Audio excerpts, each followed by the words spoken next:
Welcome to the Wisdom Trust. I'm Loren Crawford. This podcast is for gay men over 50 who sense there's more to this stage of life than we've been taught. More connection, meaning, honesty, and possibility. Each episode is a conversation with a thoughtful gay man who's navigating the deeper questions that often emerge in the second half of life.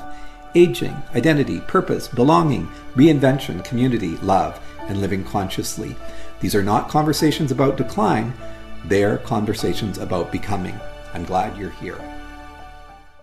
Hello, and welcome back to another episode of the Wisdom Trust. Today, my guest is Gregg Taylor. Before I introduce Gregg, just a reminder that guests are here not because they're celebrities or they've got everything figured out. They're real people, just like you, living life, having some joys, having some challenges, but they've got a story to share, and that's why I've identified them as people to be here so that you can be inspired, perhaps, that you can, if you're feeling that more is possible at this stage in your life, maybe glean something from Gregg. So let me tell you a little bit about Gregg. So Gregg is a registered clinical counselor and career strategist in Vancouver, British Columbia. He empowers others to step into their value, build confidence, and take that next right step in their personal and professional journey. His life journey has led him down winding pathways, both in his career and in his personal and spiritual path as a gay man.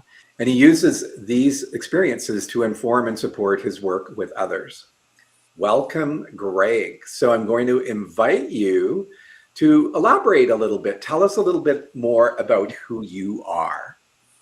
Hey, great. I really appreciate this opportunity, Loren. It's to chat with you and just to share a bit more, because I know this is so important for those of us who are gay men, kind of later chapters and trying to find our way, find community, find connections. So it's great to be here. So in terms of my story, I'm actually Canadian, born in Canada, born in Montreal, grew up in Montreal, went through high school, college, went to university in New Brunswick.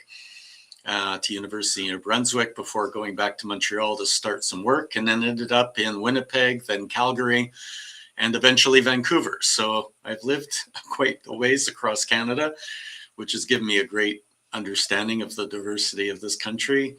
I've been in Vancouver now for the last 30 years and have held a variety of roles. Right now, of course, as you mentioned, I have a private practice where I work with individuals, both as a career strategist, especially for mature professionals who find themselves at a crossroads, meaning things don't quite fit anymore, but they're not quite sure what to do next. So I help them figure out where they're at now in terms of their change process and transition, and help reposition them to look for new opportunities that they may want. And then I also do mental health counseling as a registered clinical counseling, and sometimes a little bit of both, depending on where we're at. Yeah. And I'm actively involved in Vancouver community. Part of my transition points, I think we were going to talk about, we can jump to those later, was that I did my counseling degree a little later in life at 50. Nice. And went back to university. And at that time, I was engaged with HIM in Vancouver, Health Initiative for Men, actually one of the places I did my practicum for that degree. Okay. And then another interesting part of my journey is my whole walk through the ups and downs of being Christian and connected to a church and faith community, which in the early days was not helpful, and in current days is an amazing supportive community. Amazing. Great. So we're going to circle back to a lot of those things.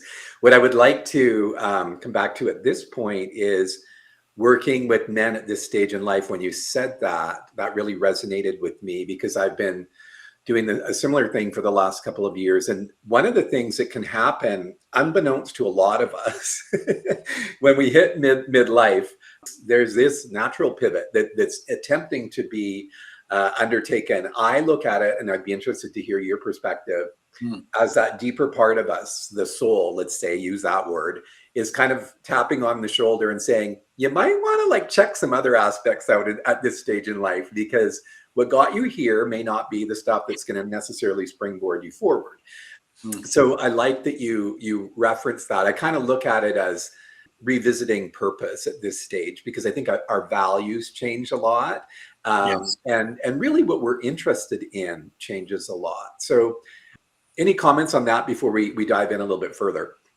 Yeah, I think you're spot on. And, and it can be both. Sometimes it's a draw to something new, right? As we mature and we start to get grounded in our values and what's important, and also the nature of work and how it fits in our lives. And if we'd like to create something different in terms of how we go about doing work, of course, there's that. And then sometimes also careers it's like a carton of milk. It has an expiry date that we may not have been told about or noticed. And so sometimes it's just that some things just start feeling like they don't fit anymore. Like they're stale, like stale milk. Yeah, and it can stink a little bit. Yeah. And so, it's nice to start to listen to the signs of that. The challenge for most people is they don't know what to do, or they have narratives that say, I've spent too long in this career, I've invested too much to make a change, or I'm too old, it's too late. And those are all myths that I like to bust in the work that I do. And necessarily so, right? I think that's really important. The stale dated is definitely an aspect. And when you think about it, a lot of us are programmed to think at a certain age we're going to retire. Right. Now, here's my thing around retirement. Retirement's a concept that's decades old. When you think about it, in Canada, our federal pension plan kicked in sometime in the 60s, right?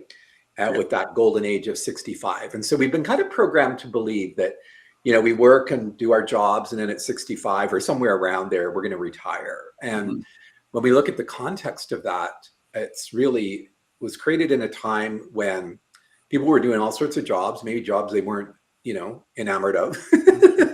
Maybe their jobs had gotten a little bit stinky, but they knew that retirement was coming, 65.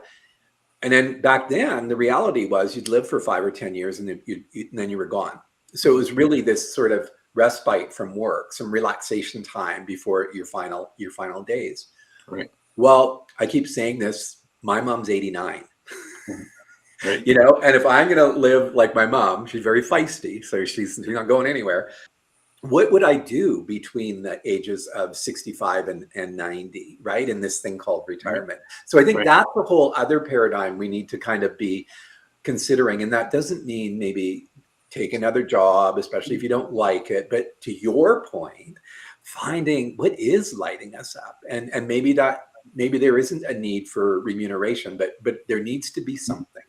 There needs to be something. I mean, there's lots of studies out now that show life expectancy is related and correlated to people's sense of purpose and community in their life, right? So it's important to have that, whether it's paid work or non-paid work. But as long as people can hold on to a passion and a purpose, serving people or creating things or whatever it might be, then it actually has an impact on our well-being while we're here, and actually extends the amount of time we're here. And so, I think, it used to be that, that whole idea of, and a lot of people today actually say the reverse, I'll never be able to retire, but they say it in a way that sounds like a curse, right? Yeah. In my world, it's like, I'm never going to have to retire, because I've built a business and a practice where, of course, I can wind it down, or I may shift from paid work to volunteer work. But I have engaging things I love to do with people, and engaging work that I'd like to continue as long as I can. So for me, I don't have a retirement date. I retired 2 years ago from a typical job, 9 to 5 executive role. But now I get to pick the kind of projects I work on and do stuff that's creative and meet the needs of community around me. So I love that. Yeah. Really those things.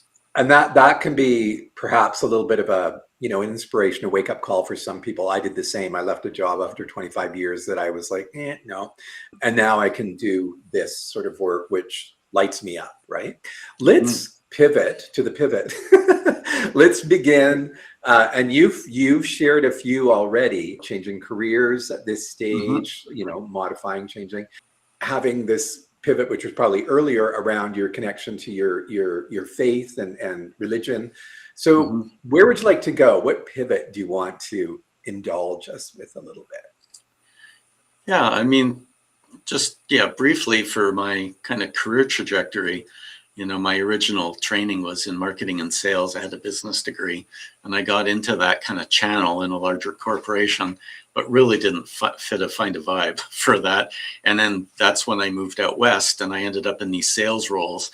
And I did well at the beginning because it was more customer service, customer support, because there hadn't been sales reps in the area for a long time. And I was able to just, by helping people get their orders straight and do some training on our products, then everything went great. But the next year, when they said, okay, now you need to start renegotiating contracts and selling more, which some people thrive on, I did not thrive on it.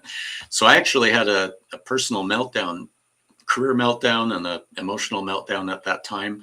This was way back in my kind of late 20s, and was trying to figure out, because I realized by that point, I really actually would like to be helping people somehow, not just selling them something. And through a series of serendipitous events, I met somebody who had a training company, who did career and job search work funded through the government, and they needed a facilitator. And thankfully, they were so needing somebody that they actually convinced me I could do it.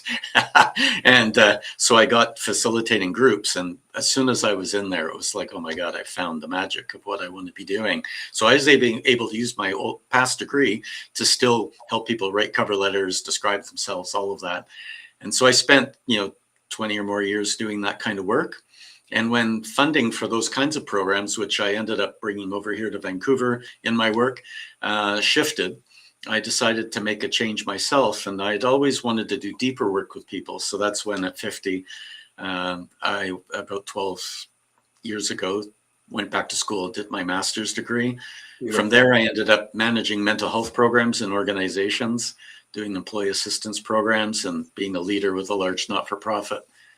So when you were referencing, you used the word serendipitous, right? That you knew you wanted to make a change in your late 20s, and all of a sudden there was something in front of you, and it's like, how the heck did that happen? Well, I would argue that you manifested that. I know we're living in a time of manifestation, learn how to manifest. But if we're sending out the vibes to the universe that we want change, and even if we're not entirely clear about what that is, there will be opportunities put in our pathway continuously. Right. And what we as humans tend to do, because we get so myopic and tunnel vision about where we think we need to be going, we miss a lot of those opportunities. So I think there are no surprises or whatever. Serendipity is a beautiful word, but I actually think that there's a lot of alignment that starts to happen. And look at how that took you on this trajectory to become a fuller version of who you are. Well, exactly. And that relates a lot, because at that time, right, I've been spending time contemplating, right, what am I going to do? I didn't have money to go back and do a different degree. I had this business degree. So I kept pondering the question, how do I help people with a business degree? My first step into that was doing small business consulting, because I thought, well, at least it's smaller businesses with people I can help. But still, it was a lot of selling services and that kind of thing. So what happened was, because I'd asked that question, when this guy came into that company doing the small business consulting and said, hey, I need some paperwork done for a new business, but I actually own a training company, right? It clicked in my brain. And the next time they came in, I had the guts to say, so you mentioned a training company. I was wondering what that is. And when he said, oh, well, you guys do training here. And I did a very broad leap of faith yes answer to that question. Then that's when hey, I'm hiring for somebody. Is that something you'd be interested in? So it was a big leap of faith. But like you said, it was kind of that moment arrived out of my contemplation. And I was willing and able to say yes, even though it was out of my norm and very scary at the moment. I love that. That's so great. Okay, so let's now look at going back to university at that stage in life, and how did that all come to fruition? Like, I know you said you wanted to change and all of that, but the mechanics of making such a big decision in a midlife kind of period can be very, very daunting. So walk us through that. Yeah, well, It's like we mentioned earlier, just recognizing when it's time for a shift. My company was in the area of career development and career transition, and our sector was going through a big change. I was the president of the Career Association, and we'd been working with the government that was changing their funding model for all our programs. And we were having meetings because they decided to create the current Work BC system, which was going to be these large one-stop shop kind of centers. And so we negotiated or lobbied for them to allow smaller organizations to join together to pitch on those contracts. So we were in the early stages of having all these meetings, all these agencies together to see who might partner. And one day I was sitting in one of the meetings going, I lobbied for this, but I don't think I want to do this.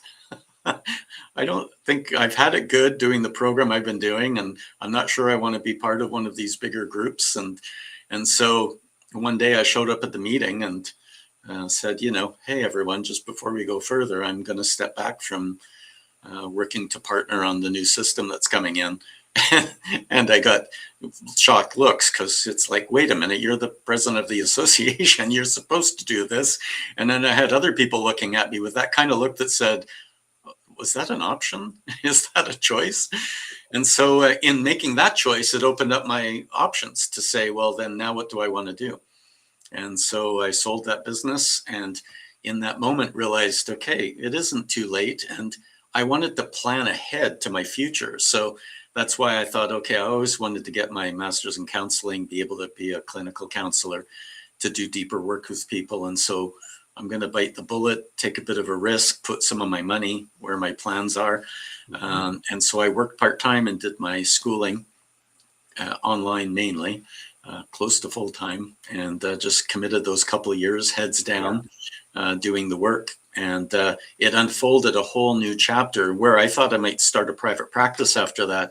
I ended up connecting to a wonderful organization where I was able to contribute to community mental health programs, a big not-for-profit, and to still use my business skills to evolve and grow a workplace mental health program that they offered to organizations throughout the Greater Vancouver area. So, and then it was after 12 years of that, when I hit about 60, that I just had to ask myself, now, is this the thing?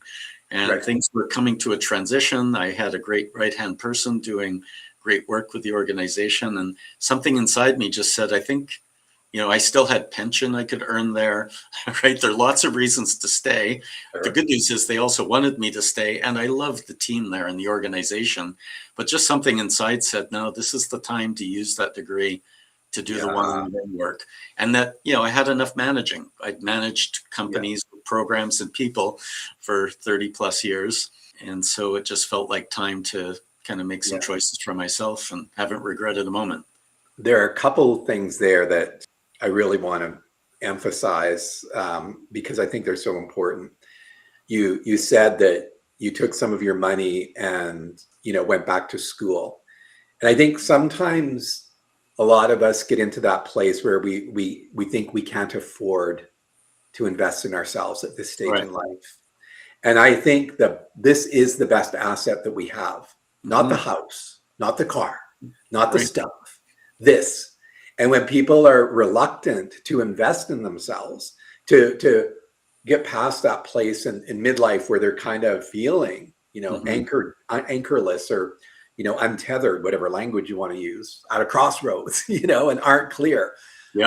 That's a great time, because I wasn't, 50 when I went back to university. I was 28, but I had enough life experience that when I was there, and I did really well. And it changed my life, just like you're saying, which is really, really important and powerful and transformational. It's not just about getting another job. It's about transforming who you are. And then the other thing that you said that I think is really important is you said, that inner feeling was telling you it was time to make that pivot. So often we dismiss those, just like those signposts that we might be missing because we're so tunnel vision. When we have those little moments of insight, oftentimes the rational left brain, reductive mind will just dismiss them. And it's like, What if that was your soul trying to give you a little hint about what could make your life even more perfect, and you just Right. dismissed it outright? So I think there's Mm. something to that deeper listening. Yes. Yeah, Yeah, most definitely. yeah, Yeah. It's so important to hear the small voice that's kind of speaking up and to pay attention to it. I've run career programs for decades now. When I was doing group programs, through Service Canada, there were oftentimes people in their 50s who were there because they'd been laid off, their sector had changed, right? There was downsizings, whatever happened, a new leader came in and just didn't like certain people, right? And they were sitting in the yeah, that program, happens. and they were sitting in the program saying, I had a thought of making a change 5, 10 years ago. I really should have done it. So there was tons of regret. They saw a time and an opportunity to make a change, and then but what they say is, I decided to play it safe, right? And what I've learned, seeing people's lives and careers over the years, is playing it safe is not safe, right? Because you get stuck in the status quo, and it always assumes that your environment is not going to change. Just because you Yeah, decide to stay doesn't yeah. mean that it's going to keep you. And so, It's a bit mhm, of a surviving mentality, right, and that, to me, that's just not a way to live. How can that, the whole thrust of this wisdom trust stuff is inspiration. How can we thrive? How can we make choices? And it doesn't necessarily mean going back and doing a master's degree. They can be smaller right, choices that have yes, monumental impacts on your life. Yeah. yeah, completely. Yeah, same skills, new audience, or I'm tired of the term lifelong learning because it just sounds so exhausting. But I like the term right time, right type training. Just plugging in the right skill, certificate, self-learning, whatever, to add to the skills to make a pivot and shift what you're doing. I consider myself the perpetual student, because a student, there's something that's youngish about that word, Yeah. and this thriving urge to learn and to grow. I think that's, Mhm. to me, that just helps me continue to want to like shift and change and move forward, right? It's not Mhm. about being stuck.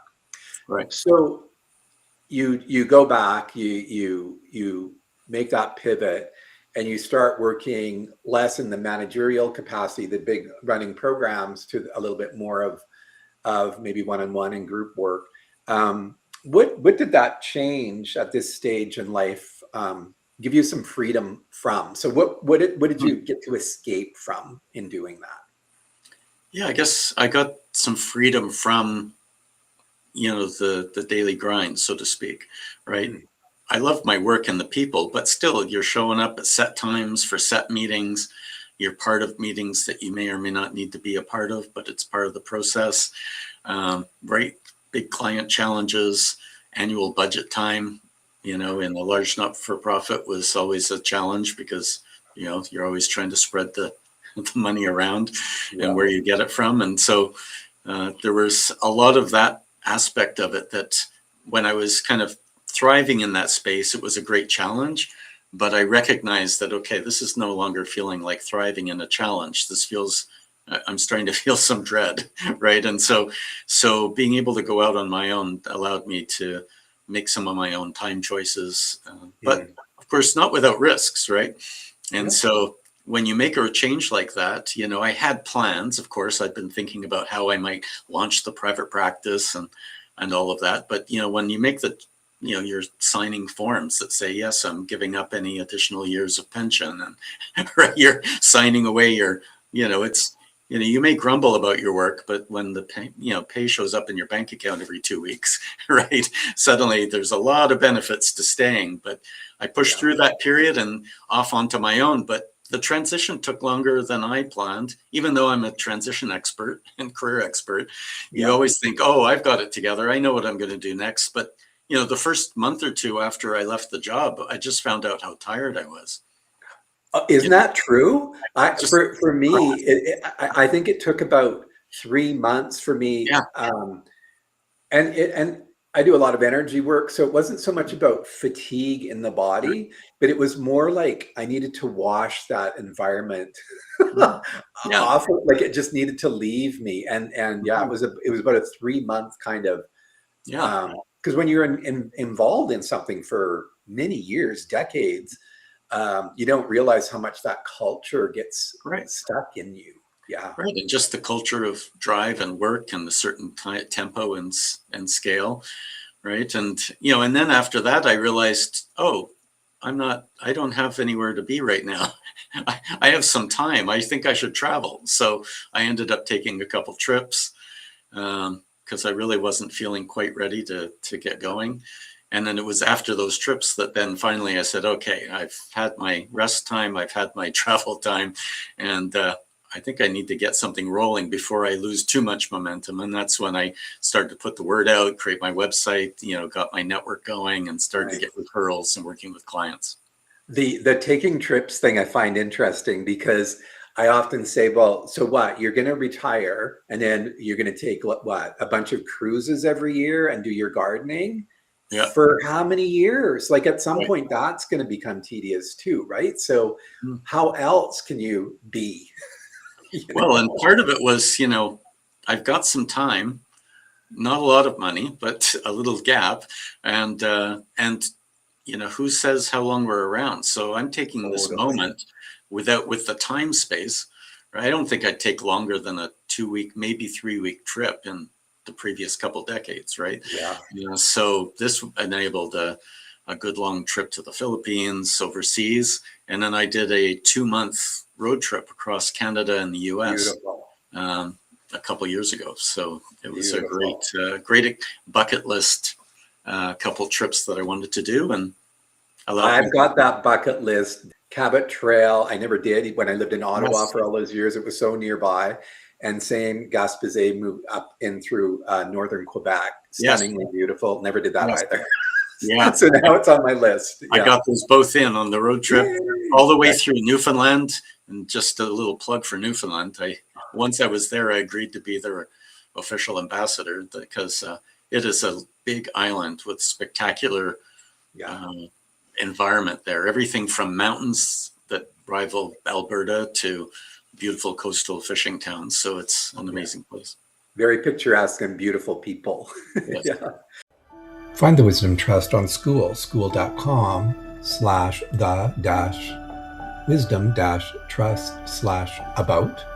Website is wisdomtrust50.com. Find us on Substack, thewisdomtrust.substack.com. And if you're not watching this on YouTube, youtube.com/@thewisdomtrust50. I'll see you on those platforms. So you're doing all of that, and you're moving in. What did that move you towards as this newer version of Gregg at this stage in your life? Yeah, I think authentic and integrated, I would say, right? What I love about my work, and especially when we talk about being more mature, right? Hopefully, that means we are a little bit more mature, and we've collected wisdom along the way. And so I've been able to pull in the work that I do with people from my kind of business background. I'm able to pull in the work that I did in kind of HR kind of circles, be able to bring in the career transition coaching and counseling piece. And also my other interest areas of neuroscience of change. Just finished as part of my personal growth and learning has been a certification in the neuroscience of change, and content are circling around that and some workshops. And so I've been able to integrate that into the work that I do with people. So I'm able to bring kind of a holistic background that I'm able to then kind of meet each person where they're at and figure out what the stumbling block is. Is it skills? Is it training? Is it direction? Or is it actually a personal transition that people are evolving through that I can help them with? So it's fun work. And so I love every minute of it. I get to develop workshops. I get to work one-on-one with clients. And so, it's great when your work is showing up as you with what you know. Oh, yes. And then just be fully present to people during the time that you're with them. And there's nothing better than that. Yeah. And maybe at some point, our Wisdom Trust community will get to explore some of that. I love the whole quantum aspect of who and what we are. It's been something I've been exploring for the last few years too. It layers so beautifully on the decades of yoga and Tantra and Ayurveda work that I've done. Different perspective, Yeah. same, really the same study, right? Yeah. Yeah, love Mm. that. So on that note, Mhm. how is it that you then at this stage, loving what you're doing, showing up in a way that you feel authentically you, how are you leveling up? Aside from the work, like what other things in your life are really elevating and leveling you up as well? Well, another aspect, and I've kind of behind the scenes of all of this work and career and evolution, there's also me as a gay male, and and we all have a journey in our own understanding of our sexuality and our spirituality, and the big question for many is, do those even fit together, Right. right? Or there's a great book I read once just about that evolving process, and and the question was, what would happen if your spirituality and your sexuality went out for coffee? What would that conversation be like? Yeah. And for many people, it would be, they wouldn't have an understanding how to articulate that necessarily in either area. And for some people, it would be, they wouldn't have anything to talk about. Some people have very negative kind of religion related. When we talk spirituality, it's very connected to religion that they may have faced a lot of rejection from. And that's part of my journey. The backstory to my own journey is, growing up, born in the 60s, through this, young in the 60s, 70s, absolutely no frame of reference for gayness. So I didn't have words to express the feelings that I had. So I just faked it along with everybody else. And, in high school, dated some girls and went off to university, lived in a men's dorm, which was, confusing and torturing at the same time. Titillating and torturous. Yeah. And also very homophobic. So, Oh yeah, no doubt. so that was buried through all that period. And it was only into my 20s that I one day finally realized, oh, these feelings are gay feelings, right? Like putting a word to it. It sounds ridiculous, Yeah. but Nope. that's really, That was me too, brother. The yeah. same thing. And it wasn't what I wanted. I didn't have a frame of reference, didn't have a community for that, only had negative connotations towards it. Because I kind of played along and worked along in the world and with my family all around me, siblings with families, my assumption was get married and have kids, and Right. which felt appealing. And so it was an unwanted factor in my life. And so I suppressed it. I ignored it. I ended up kind of aligned to it, was an alcohol issue I'd formed as a teenager that was on and off, but kind of got exacerbated as I was trying to suppress the feelings. Yeah. Of course, then when I finally came out, it was in an untidy way, and was really in a double life kind of way, right? So that meant the drinking and the sexuality, sex, and expression of myself got muddled up and just made it again worse. So it just confirmed that this wasn't great and good. And so I ended up being one of those people that got into some counseling and because I'd grown up in the church, I got reconnected because I was feeling lost and got connected to a church, which was a wonderful kind of community and very conservative, biblically speaking. So very kind of anti-gay rhetoric and anti-gay teaching, right? And so, but it fit my internalized homophobia. So Yeah. I joined those groups and I did the things, processed the process, to supposedly change my sexuality or heal or whatever it was, the terminology. And I did that for a long time. Um, and ended up, because you buy into the system and because of who I am, I ended up getting into some group leading and leadership roles in that whole world, a whole other chapter of my life, Yeah.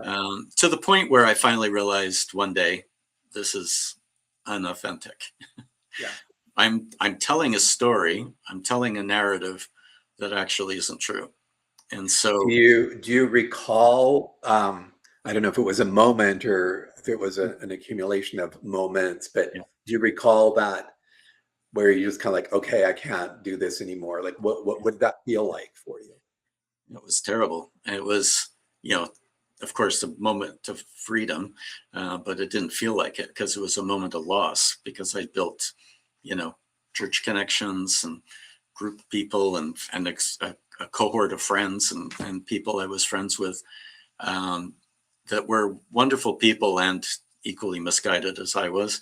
And so through all of this, of course, the goal was still, how do you have relationships? So the whole goal of this process was for me to become comfortable with, happy with, finding a woman and meeting them and getting married and having a relationship because we wanted to have a relationship. And so I did meet a woman that I didn't hide things from them. They knew the journey I'd been on, but we dated for quite a while and they were wonderful. And so we were working towards getting engaged. And a couple of things happened in my family. My sister-in-law passed away, which was very confronting about life, right? Life and death. And we had drifted because we both ended up with some fear reactions on her part and my part. And so I was coming back from this trip to go meet her, realizing if I don't decide something, I'm going to lose her. And so in my mind, that meant making a commitment.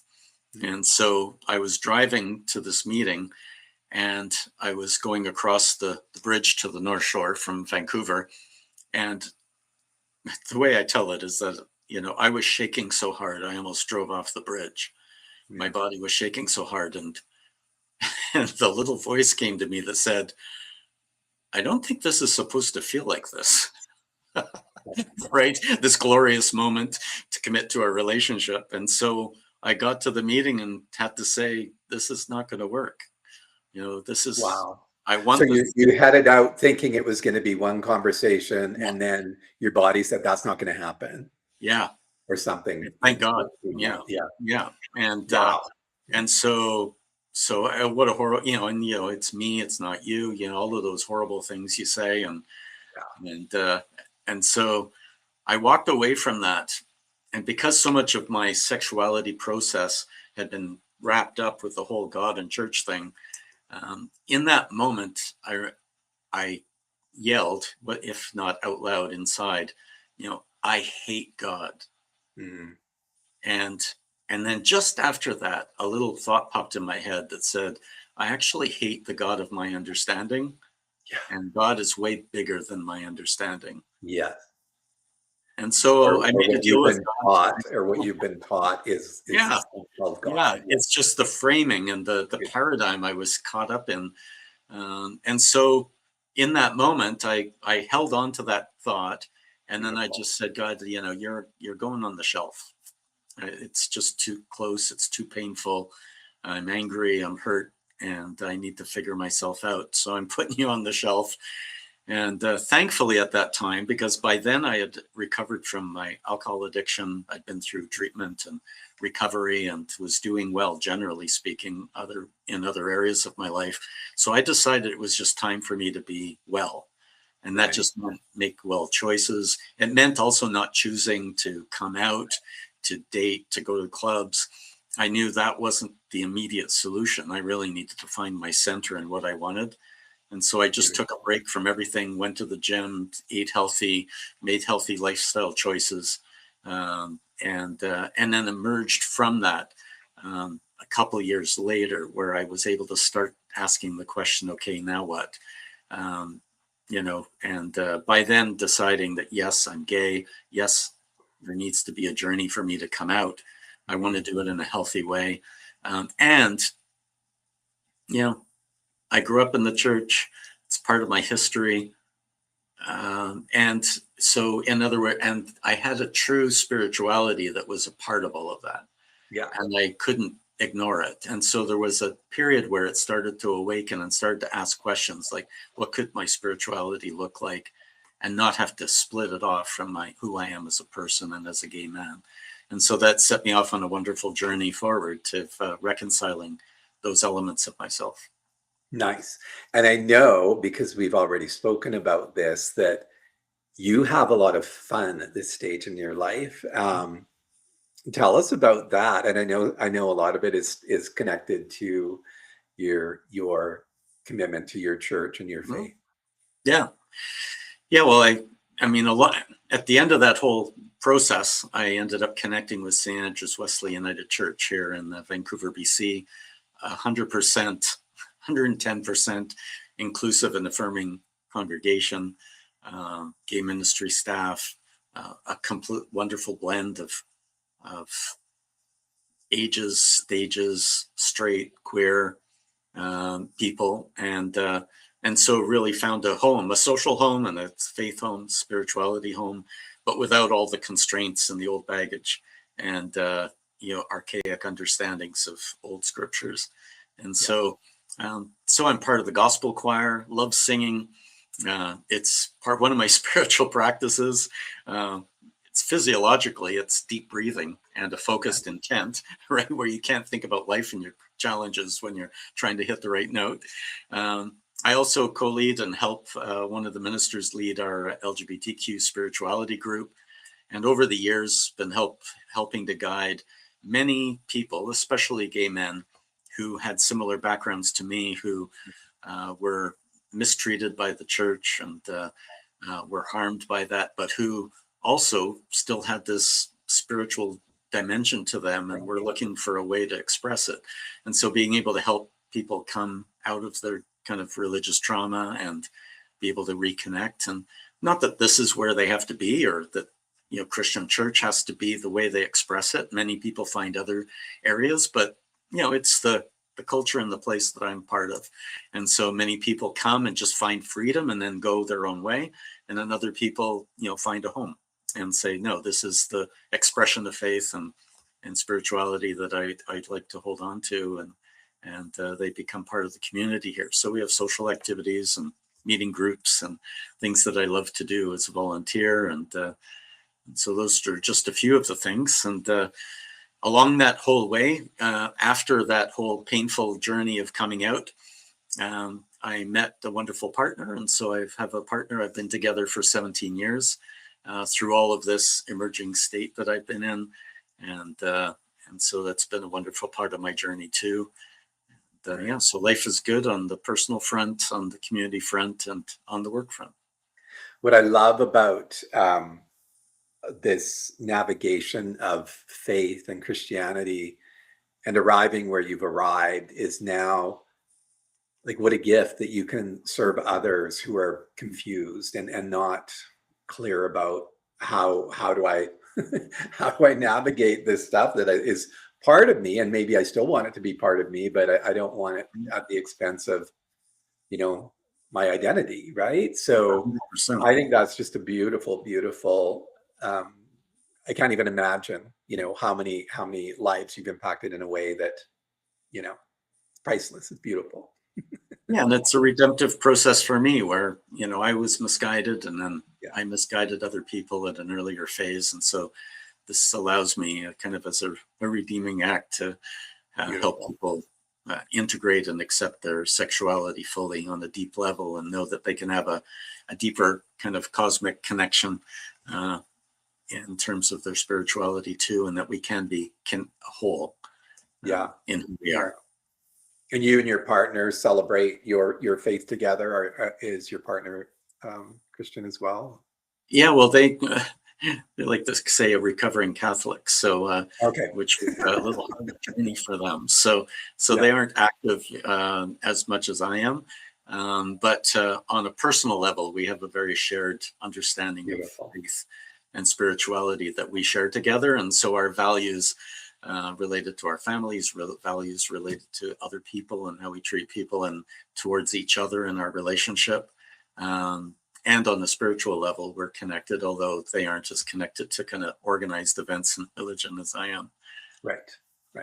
But I'm sure they're watching you when you perform in your choir and sharing. Yeah, they're very happy for me. And we have a very easy relationship in that way where, they're happy for me to have those events. They're way more introverted as well. So they're just happy I'm well engaged in other activities while they get to have some downtime and alone time.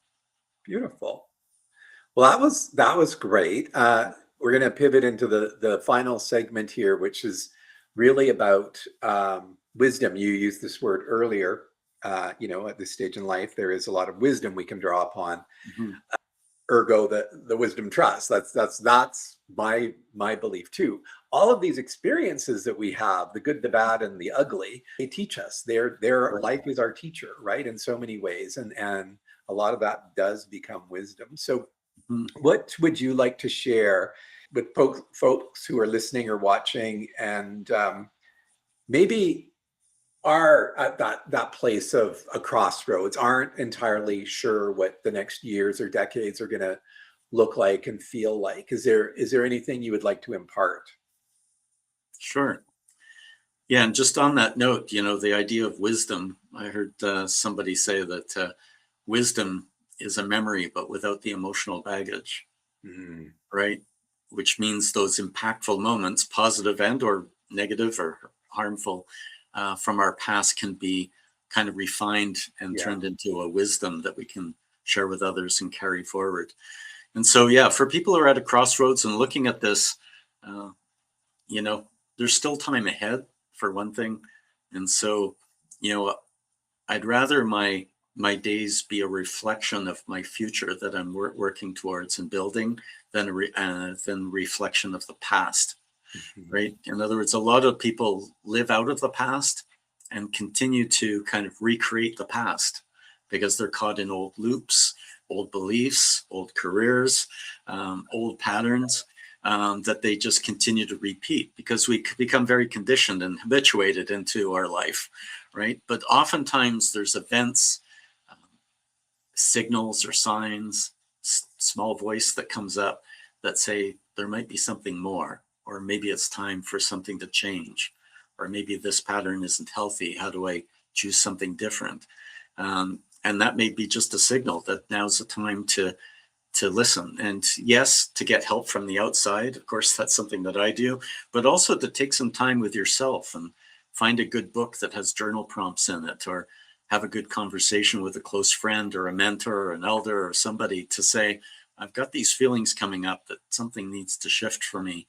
And so that's why I believe community is so important, to have people around you that can carry that vision while you're making those transitions and changes, and to believe that a different future than we may be lined up for is possible. 100%. And that's one of the genesis of this project, the Wisdom Trust, is just that, right? That people can find. Some of us are plugged in. We've got lots of resources, but there are a lot of folks who just don't, right? Right. And a lot of the podcasts out there, some good ones for sure, but sometimes they're skirting around the issues, or the issues are, with someone who's expert this or expert that, and trying to sell you their solutions. And it's like, well, maybe, but maybe if we just talk to each other and draw upon, I like this idea of sharing and caring, right? Like Mm, caring for each other, sharing what we've experienced. And right. in our sharing, we can, create opportunities for other people to see a different light, or a Right. light if they're stuck in darkness. Yeah. Yeah, Yeah. it's a wonderful endeavor because there's so many of us kind of gay men, 50s, 60s, and beyond that are trying to figure out what this chapter looks like, right?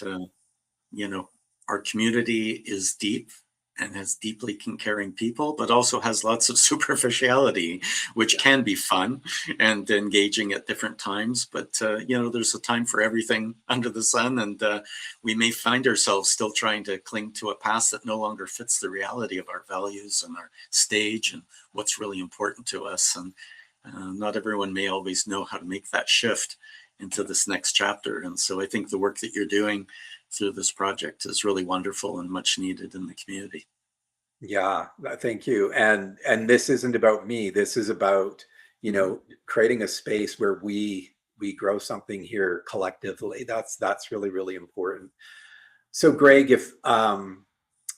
if people were interested in connecting with you to find you, I'm going to put Mhm.